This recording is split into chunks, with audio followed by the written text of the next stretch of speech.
Praise the Lord. आप सबको जय मसीह की। मैं परमेश्वर का धन्यवाद देता हूं आज की सुबह दिखाने के लिए। एक और दिन परमेश्वर ने हम सबके जीवन में जोड़ दिया। हम परमेश्वर को कोटि कोटि धन्यवाद दें।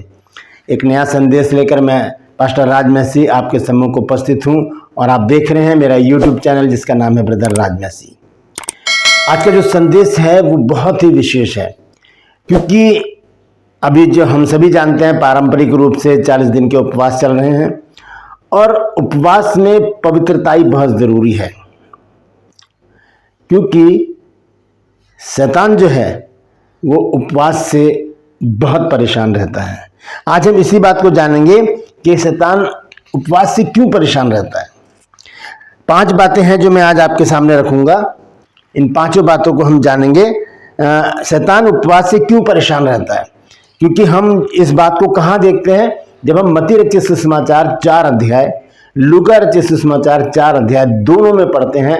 यीशु मसीह जब उपवास में थे, उपवास करने के बाद प्रभु यीशु मसीह की परीक्षा ली गई शैतान के द्वारा, क्योंकि यीशु मसीह को जब भूख लगी तब शैतान ने कहा कि अगर तू परमेश्वर का पुत्र है तो पत्थर से क्या रोटी बन जाए।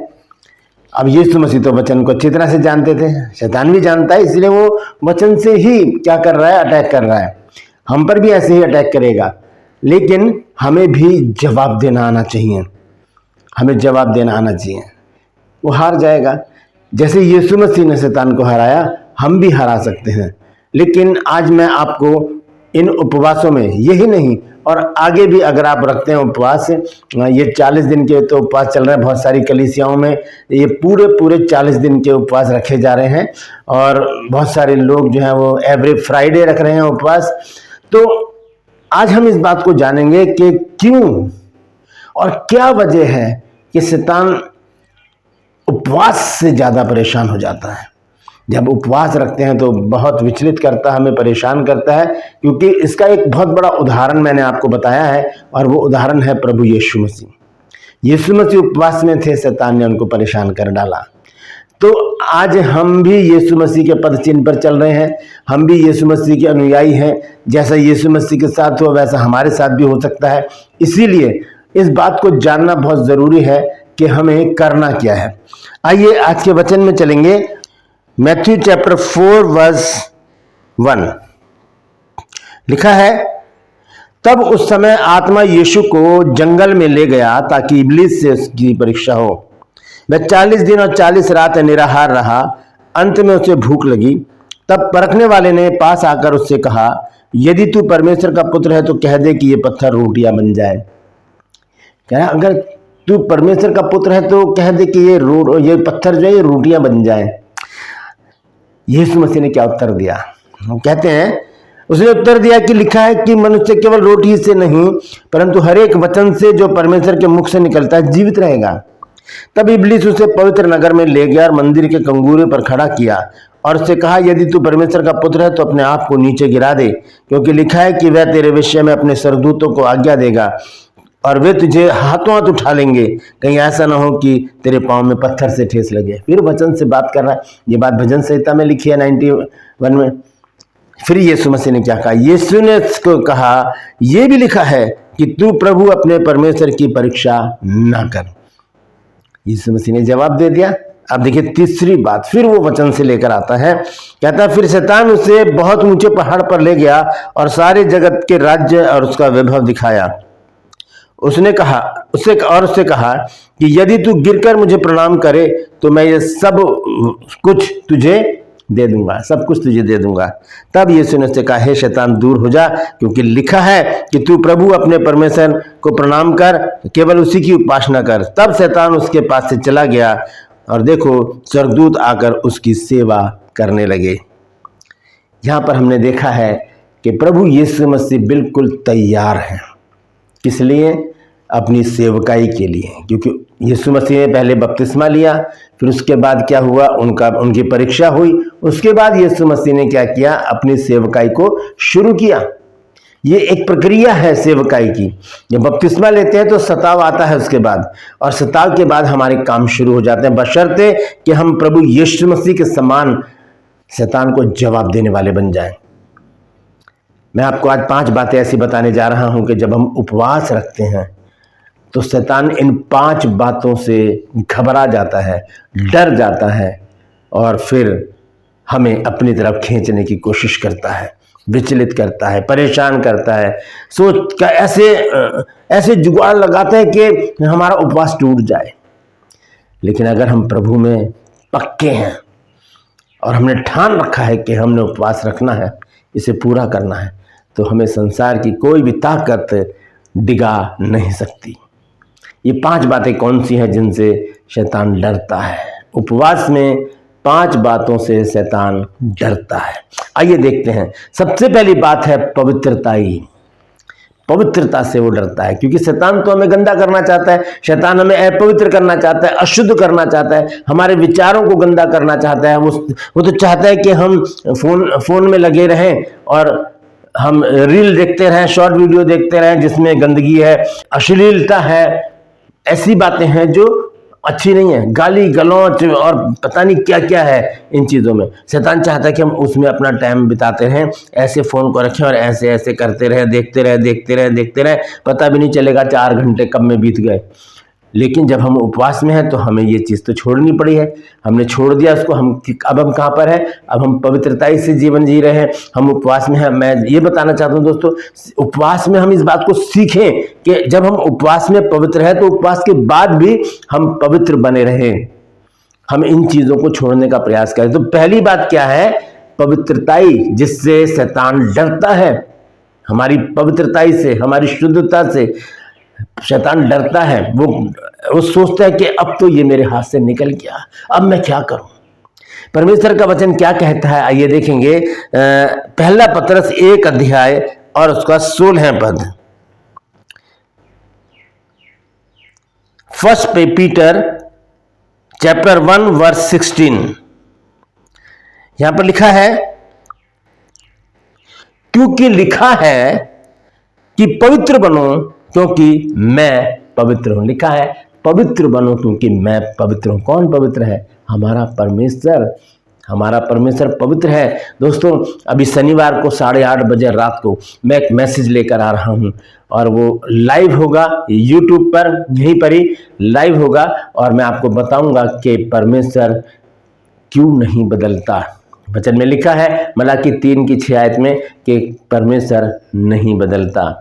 इब्रानियों 13:8 में लिखा है यीशु मसीह कल आज और युग अनुयुग एक सा, वो कभी नहीं बदलता।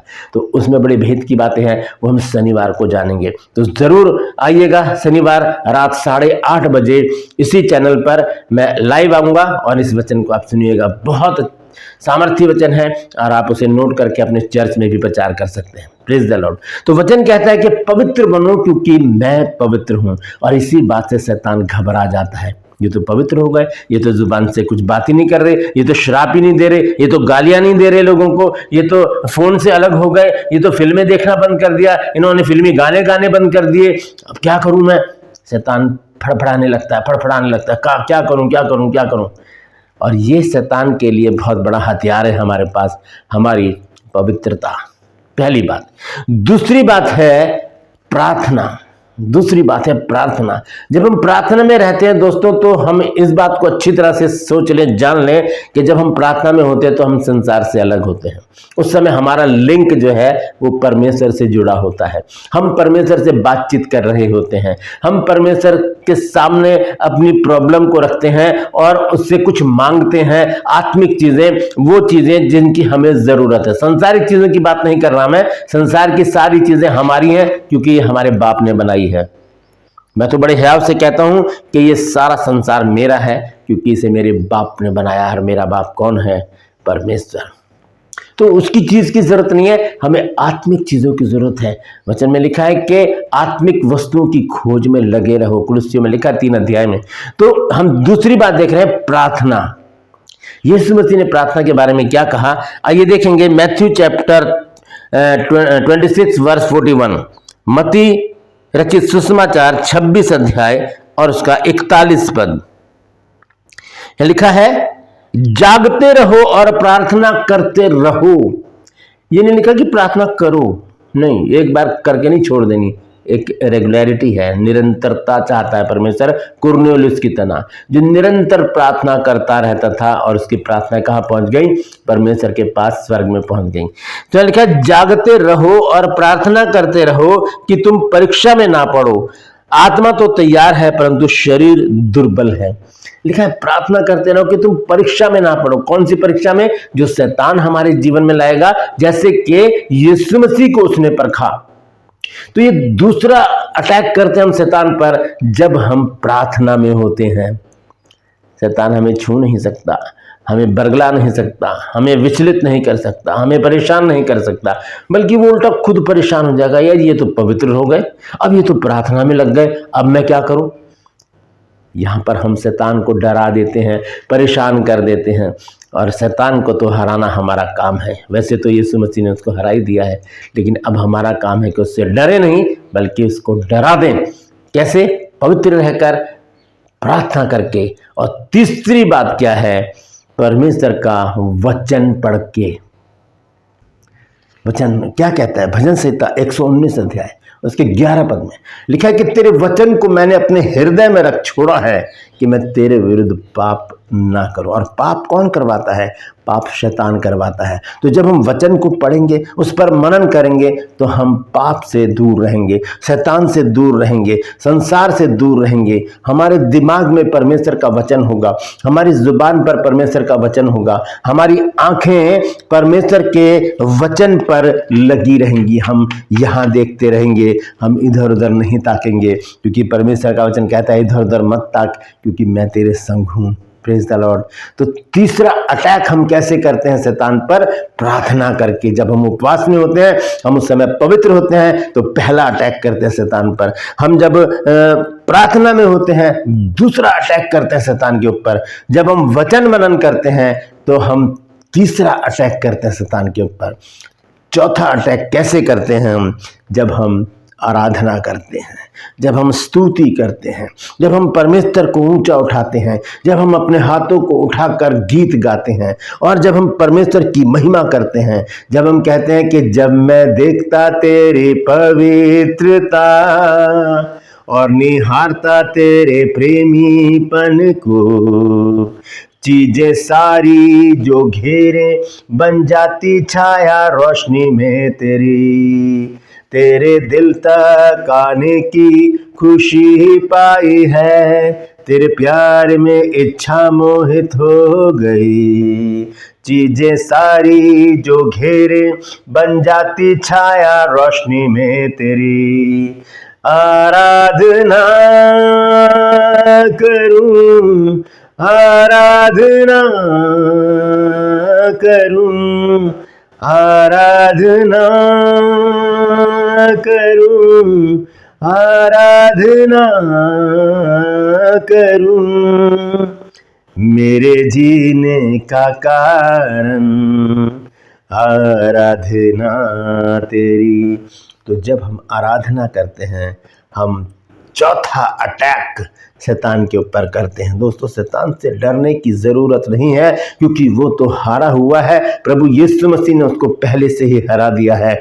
हमें उसके ऊपर अटैक करने हैं, हमें पवित्र रहकर उसके ऊपर अटैक करने हैं, हमें प्रार्थना करके उसके ऊपर अटैक करना है, हमने वचन मनन करके उसके ऊपर अटैक करना है, हमने आराधना करके उसके ऊपर अटैक करना है। डर जाएगा, भाग जाएगा, दूर हो जाएगा। ऐसे करके हम क्या करते हैं? उसका सामना करते हैं। वचन में लिखा है ना कि परमेश्वर के अधीन हो जाओ और शैतान का सामना करो। जब हम परमेश्वर की अधीनता में होंगे, तभी तो हम पवित्र रहेंगे, तभी तो हम प्रार्थनाओं में रहेंगे, तभी तो हम वचन पढ़ते रहेंगे, तभी तो हम आराधना करेंगे। और जब हम ऐसा करेंगे, हम शैतान का मुकाबला करेंगे, हम उसके ऊपर अटैक पर अटैक करते रहेंगे, और फिर वो विचलित होकर भाग जाएगा। पांचवा अटैक क्या है? पांचवा अटैक है नम्र और दीन बन जाना। जब हम उपवास में होते हैं, उस समय हम नम्र और दीन बने होते हैं। नम्र और दीन हम देखते हैं भजन संहिता 34 अध्याय और उसका 4 पद। देखिए क्या लिखा है। सॉन्ग चैप्टर 34 वर्स 4 लिखा है, मैं यहोवा के पास गया, तब उसने मेरी सुन ली और मुझे पूरी रीति से निर्भय कर दिया। क्या लिखा है? हमें यहोवा के पास जाने की जरूरत है। लेकिन 6 पद में क्या लिखा है? इस दीन जन ने पुकारा, तब यहोवा ने सुन लिया और उसको उसके सब कष्टों से छुड़ा लिया। जब हम दीन बन जाए, दीन का मतलब है छोटा बन जाना, घुटनों पर आ जाना। तो दीन, नम्र और दीन बनते हैं जब हम उपवास में होते हैं। लेकिन ज़रूरी नहीं कि हम सिर्फ उपवासों में ही पवित्र रहें। हम उपवासों में ही प्रार्थना करें, हम उपवासों में ही वचन मनन करें, हम उपवासों में ही आराधना करें, हम नम्र और दीन उपवासों में ही रहें। नहीं, हमें हर समय परमेश्वर के नज़दीकी में रहते हुए, परमेश्वर के साथ बने रहते हुए इन 5 बातों को अपने जीवन में रखना है। Praise the Lord. परमेश्वर का वचन हमें बताता है कि शैतान ने प्रभु यीशु मसीह को परेशान किया, क्योंकि वो खुद प्रभु यीशु मसीह के उपवासों से परेशान हो गया था। आइए आज हम शैतान को परेशान करें, उपवास रख के उसे परेशान कर दें, पवित्र रहकर उस पर अटैक करें, प्रार्थना करके उसके ऊपर अटैक करें, वचन मनन करके उसके ऊपर अटैक करें, आराधना करके उसके ऊपर अटैक करें और नम्र और दीन बनकर उसके ऊपर अटैक करें। थरथराने लगेगा, कांपने लगेगा, भाग जाएगा और फिर हम स्वतंत्र होकर परमेश्वर की महिमा करते रहेंगे। Praise the Lord. परमेश्वर इन वचनों के द्वारा हम सबको आशीष दे। यदि आज आपने कुछ नया सीखा है तो कमेंट्स में ज़रूर लिखिए और इस वचन को शेयर कीजिए ताकि और भी लोग इन बातों को जान सकें। ट्रूपर्स में आज का सवाल है कि मनुष्य किससे जीवित रहेगा? किससे जीवित रहेगा? जानते हैं तो कमेंट्स में लिख दीजिए, नहीं तो डिस्क्रिप्शन में आपको इस सवाल का जवाब मिल जाएगा। और आज के वचन में मैं इस वचन को बोल चुका हूं। मत्ती रचित सुसमाचार से मैंने इस सवाल को लिया है। ये मेरा नंबर, अगर आप चाहते हैं हमारे बाइबल कॉलेज की बुक परचेस करना तो इस नंबर पर मुझे मैसेज कीजिए कि मुझे आपकी पुस्तकें चाहिए। उसी समय आपको पूरी जानकारी दी जाएगी। और यदि आप हमारे बाइबल कॉलेज से 1 साल का कॉरेस्पॉन्डेंस कोर्स करना चाहते हैं, जो पत्राचार कोर्स है, उसके लिए भी इस नंबर पर मुझे मैसेज कीजिए और लिखिए कि मुझे BBS कोर्स करना है, यानी कि बेसिक बाइबल स्टडी, जो हमारी बेस को मजबूत करती है। क्योंकि बहुत से लोग सीख चुके हैं और आज अच्छे मिनिस्ट्री कर रहे हैं। बहुत से लोग, क्योंकि 2013 से हम इस काम में लगे हैं और बहुत से लोगों ने सीखा है और सीख भी रहे हैं। और बहुत से लोग इस समय भी मेरे सब्सक्राइबर हैं जो सीख चुके हैं, जो मेरे स्टूडेंट हैं। तो अगर आप चाहते हैं तो ज़रूर मैसेज करें, आपको पूरी जानकारी उसी समय दी जाएगी। मैं आपसे गुजारिश करता हूं मेरे इन चैनल को सब्सक्राइब करें, बेल आइकन को दबाएं ताकि नोटिफिकेशन आपके पास पहुंचे। नया वीडियो, नई जानकारी बिना व्यवधान, बिना रुकावट के आपके पास पहुंच जाए। मेरे वीडियोस को लाइक कीजिए और शेयर कीजिए और कमेंट्स बॉक्स में आकर मुझसे ज़रूर बातचीत कीजिए। Praise the Lord. आज के लिए बस इतना ही। फिर मिलूंगा एक नए संदेश के साथ, एक नया वीडियो लेकर। तब तक के लिए मुझे इजाज़त दीजिए, लेकिन अपना और अपनों का ख्याल रखिए और इन 5 हथियारों को यूज करके शैतान के ऊपर अटैक कर दीजिए। Praise the Lord. परमेश्वर आप सबको आशीष दे।